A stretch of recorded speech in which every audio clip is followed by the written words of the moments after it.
One of the companies that really illustrates this idea of focus and the seduction of more is the history of Cisco systems over the past 5 years or so.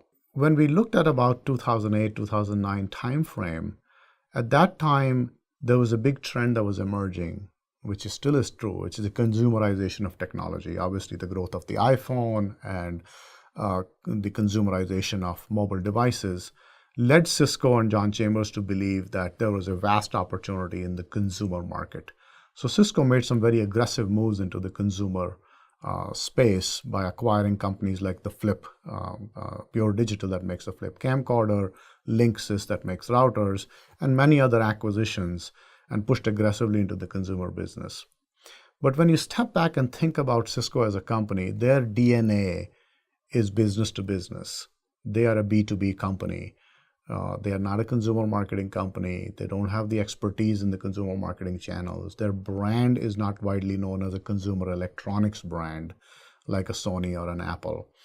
So although the market was big, the market was seductive, and Cisco had a lot of clout and a lot of expertise technically, but this was not a natural fit for them.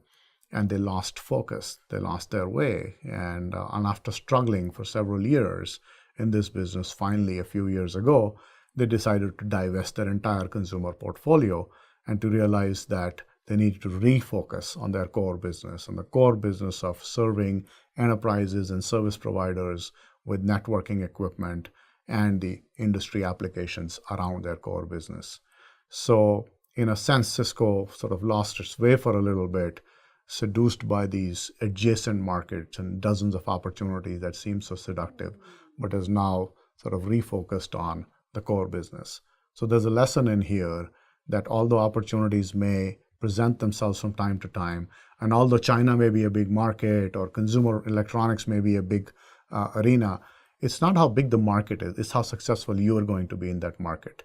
So it's very important to stay focused on what you are as a company and not to lose your way. So therefore, Southwest Airlines doesn't try to fly internationally. IKEA doesn't try to serve affluent people with estate furniture. They stay focused on what they do, and they say no to a lot of opportunities. And this, as the history of Cisco suggests, is an important lesson.